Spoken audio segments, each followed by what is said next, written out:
दोस्तों, अगर हमारा मन खाली हो जाए तो हम उसमें कुछ ऐसी चीज़ें डाल सकते हैं, कुछ ऐसे विचार डाल सकते हैं जिससे हम अपने मन की बेचैनी को शांत कर सकते हैं।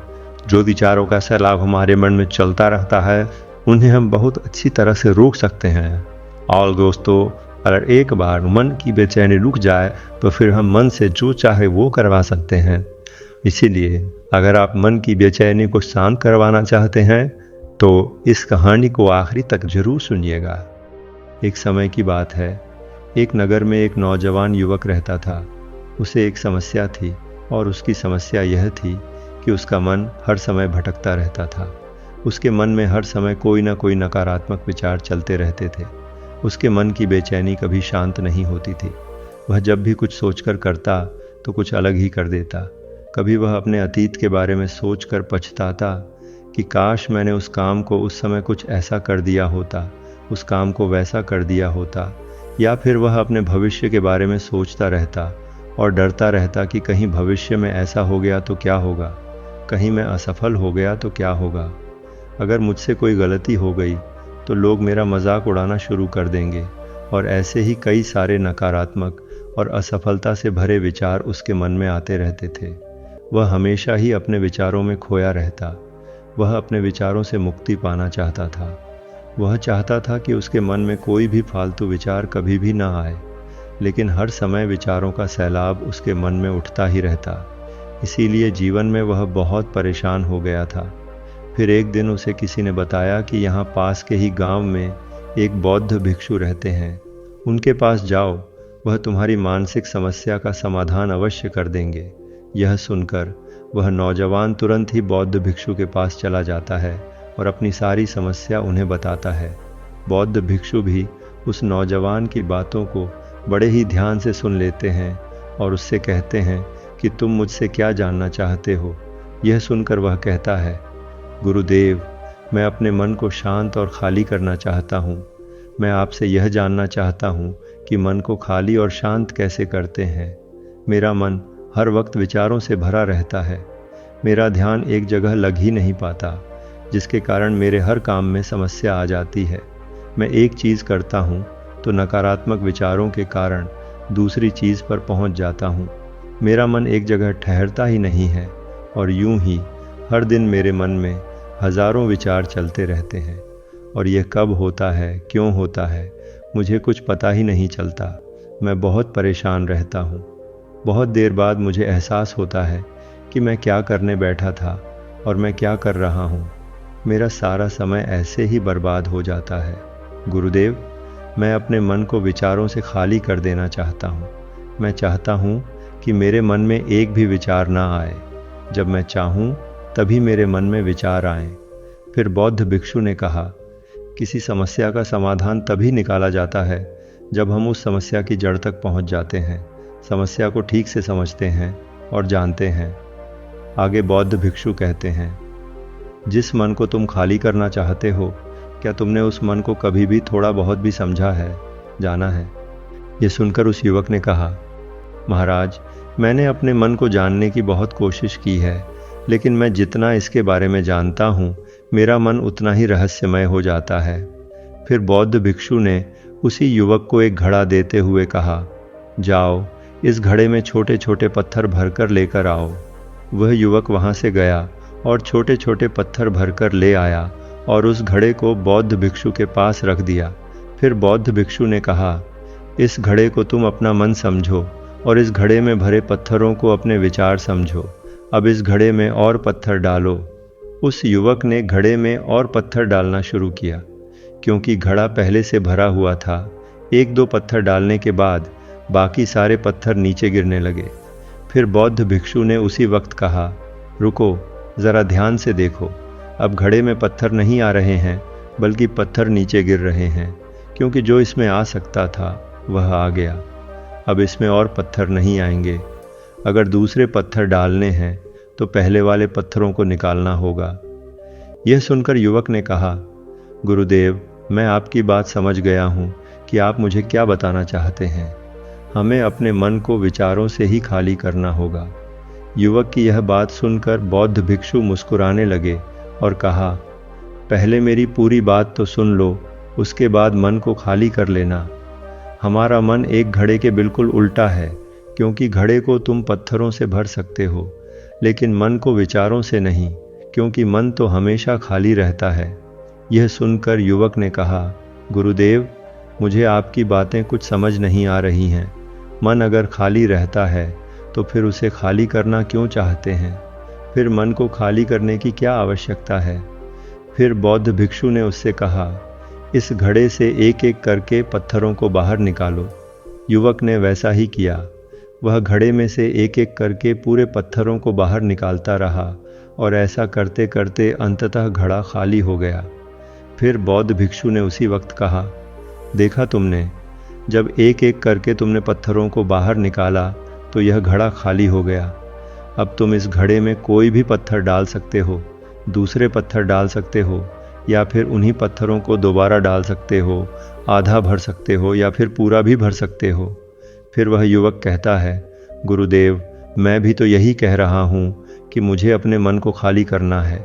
यह तो एक पत्थर है, इसे आसानी से निकाला जा सकता है और घड़े को खाली किया जा सकता है, लेकिन गुरुदेव, मैं अपने मन को खाली कैसे करूं?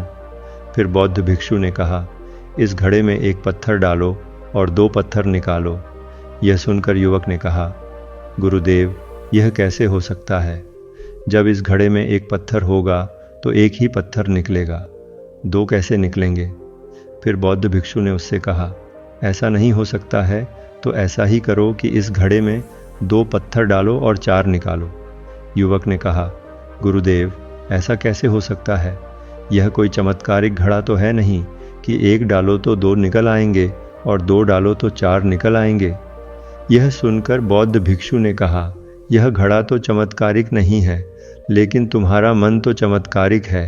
उसमें से अगर तुम एक विचार बाहर निकालते हो तो उसके साथ 2 विचार आते हैं, और जब तुम उन 2 विचारों को पढ़ते हो तो उसके साथ 4 विचार निकलते हैं, और फिर ऐसा करते करते विचारों की एक लंबी श्रृंखला बन जाती है, और फिर तुम कहीं नहीं रुकते, एक के बाद एक विचारों को पकड़ते जाते हो। यह मिट्टी का घड़ा तो पत्थरों से भर जाएगा, लेकिन तुम्हारा मन कभी नहीं भरता। वह हमेशा खाली है, लेकिन वह खाली नहीं लगता। यह इस मन की माया है कि सब कुछ है, लेकिन फिर भी कुछ नहीं। फिर युवक ने कहा, गुरुदेव, मैं आपकी बात समझ रहा हूँ, लेकिन क्या मैं हमेशा अपने विचारों के जाल में ही फंसा रहूँगा? क्या मन के इस माया जाल से निकलने का कोई रास्ता नहीं है? फिर बौद्ध भिक्षु ने कहा, इस मिट्टी के घड़े में आधे पत्थर भर दो। फिर उस युवक ने ऐसा ही किया।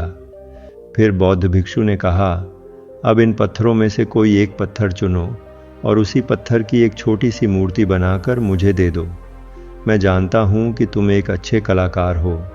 युवक ने एक पत्थर निकाला और उस पत्थर को बौद्ध भिक्षु के सामने ही तराशने लगा। पत्थर को तराशते वक्त उसे लगा कि यह पत्थर अच्छा नहीं है। फिर उसने दूसरा पत्थर घड़े से निकाला, लेकिन उसे वह पत्थर भी पसंद नहीं आया। फिर उसने तीसरा पत्थर निकाला, लेकिन वह तीसरा पत्थर भी उसे पसंद नहीं आया। उसका रंग अच्छा नहीं था। ऐसा करते करते उस युवक ने सारे ही पत्थरों को बाहर निकाल दिया। उस युवक को ऐसा करते हुए बौद्ध भिक्षु बड़े ही ध्यान से देख रहे थे। फिर बौद्ध भिक्षु ने उससे कहा, जो तुमने सबसे पहले पत्थर निकाला था, उस पत्थर को यह समझकर तराशो कि इसके बाद तुम्हारे पास कोई और पत्थर नहीं है और यह एक ही पत्थर तुम्हारे पास है। फिर उस युवक ने जैसा गुरुदेव ने कहा, उसी एक पत्थर को लेकर तराशना शुरू किया और उसने उस पत्थर से एक बहुत ही सुंदर मूर्ति बनाई और बौद्ध भिक्षु को भेंट की। और बौद्ध भिक्षु से कहा, गुरुदेव, इस पत्थर से इतनी सुंदर मूर्ति बन सकती थी, मैं यह सोच भी नहीं सकता था। उस युवक की बात सुनकर बौद्ध भिक्षु ने कहा, जब तुम्हारे पास और कोई दूसरा विकल्प नहीं होता है, तब हम उसी विकल्प में ही संपूर्ण ऊर्जा लगाते हैं और उसी को सबसे बेहतर बनाते हैं। और जब हमारे पास कई सारे विकल्प होते हैं तो हम पत्थर चुनते भी नहीं और मूर्ति बनती भी नहीं। हमारा मन भी एक विचार के पीछे हजारों विकल्प खोल के रख देता है और एक मुख्य विचार को छोड़कर उन हजारों फालतू के विचारों में उलझकर हम रह जाते हैं। फिर युवक ने कहा, गुरुदेव, मैं आपकी बातों को बहुत अच्छे से समझ गया हूँ, लेकिन अब मुझे क्या करना चाहिए? कृपया आप मेरा मार्गदर्शन करें। बौद्ध भिक्षु ने उसी वक्त कहा, मन को खाली करना और साफ करना 1-2 दिन का काम नहीं है, ये बहुत लंबी प्रक्रिया है। तो क्या तुम इसके लिए तैयार हो? वह युवक कहता है, जी गुरुदेव, तैयार हूँ, चाहे कितनी भी लंबी प्रक्रिया क्यों ना हो। फिर बौद्ध भिक्षु ने उसी वक्त कहा, मन को खाली और नकारात्मक विचारों से मुक्त करने के 6 तरीके हैं। आओ उन्हें एक एक करके समझते हैं। पहला तरीका है, ऐसे लोगों का साथ छोड़ दो जो तुम्हें कमज़ोर, पिछड़ा हुआ, लक्ष्यहीन महसूस कराएं। अक्सर हमारे आसपास ऐसे लोग होते ही हैं जो हमसे पद और धन में ऊपर होते हैं, और इसी पद और धन के घमंड में वे अपने नीचे के लोगों को कुछ भी नहीं समझते। इसीलिए ऐसे लोगों के पास रहना ही नहीं चाहिए। ये लोग अपने से छोटे लोगों को हमेशा यही महसूस कराते हैं कि आप कितने छोटे हैं, और इसीलिए वे छोटे लोग अपने जीवन में कुछ बड़ा हासिल कर ही नहीं सकते। इसके अलावा कई बार हमारे मित्र और घर परिवार के सदस्य भी ऐसे होते हैं जो अक्सर हमें छोटा महसूस कराते हैं, हमें नीचा दिखाने की कोशिश करते हैं, लोगों के सामने हमारा मजाक बनाते हैं। तो ऐसे लोगों से जितना दूर हो सके उतना दूर रहो। यह लोग ऐसे होते हैं कि तुम्हारी नज़रों से तुम्हारी गरिमा को दूर करके तुम्हें लक्ष्यहीन बनाते हैं, और फिर तुम्हें खुद की काबिलियत पर शक होना शुरू हो जाता है। तुम्हारे अंदर खुद के प्रति नकारात्मक भावनाएं आ जाती हैं, और ये नकारात्मक विचार तुम्हें मानसिक तनाव और चिंता की ओर ले जाते हैं। फिर दूसरा तरीका बताते हुए बौद्ध भिक्षु कहते हैं, तुम बहुत ही कम और चुनिंदा लोगों को ही अपना मित्र बनाओ। ऐसे लोगों को ही अपना मित्र बनाओ जिससे तुम कुछ सीख सकते हो, जिनकी तुम इज्जत कर सकते हो, जो तुम्हारी भावनाओं को समझ सके, जिनकी सोच तुमसे मेल खाती हो, जो जीवन में तुम्हें आगे बढ़ने में सहायता करे। हमारे जीवन और चरित्र में हमारे माँ बाप के बाद हमारे मित्रों का ही सबसे ज़्यादा योगदान होता है। इसीलिए मित्रों का सही होना भी बहुत आवश्यक है। तुम उन 5 लोगों का प्रतिबिंब हो जिनके साथ तुम सबसे ज़्यादा वक्त बिताते हो। अगर तुम्हारे आसपास के 5 लोग जिनके साथ तुम सबसे ज़्यादा वक्त बिताते हो वे ईमानदार हैं, तो तुम भी धीरे धीरे ईमानदार होना शुरू कर दोगे। और अगर वे 5 लोग अमीर हैं तो तुम भी धीरे धीरे अमीर बनना शुरू कर दोगे। कहने का अर्थ यही है कि तुम वैसा ही बन जाते हो जिस तरह के लोगों के साथ तुम अपना समय व्यतीत करते हो। किसी महान दार्शनिक ने कहा था कि तुम मुझे किसी भी इंसान के मित्रों से मिलवा दो, मैं उसके मित्रों को देखकर उस इंसान का भविष्य बता दूंगा।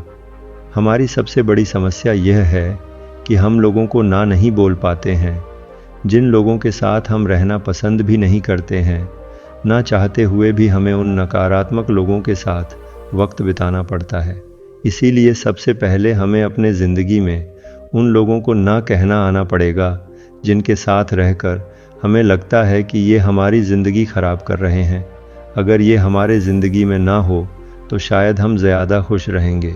बौद्ध भिक्षु आगे कहते हैं, तीसरा तरीका है कि तुम कभी भी अपना अतीत नहीं बदल सकते, लेकिन तुम अपना भविष्य अवश्य बदल सकते हो। इसलिए तुम्हें पूरी तरह से वर्तमान में रहते हुए उन चीज़ों पर, उन कामों पर ध्यान दो जो तुम्हारे नियंत्रण में हैं, जिन्हें तुम आज कर सकते हो, अभी कर सकते हो। बौद्ध भिक्षु कहते हैं, मेरी एक बात हमेशा याद रखना, केवल वर्तमान में रहकर भविष्य को संवारा जा सकता है, अतीत में रहकर नहीं। इसलिए वर्तमान में जीने की आदत डालो।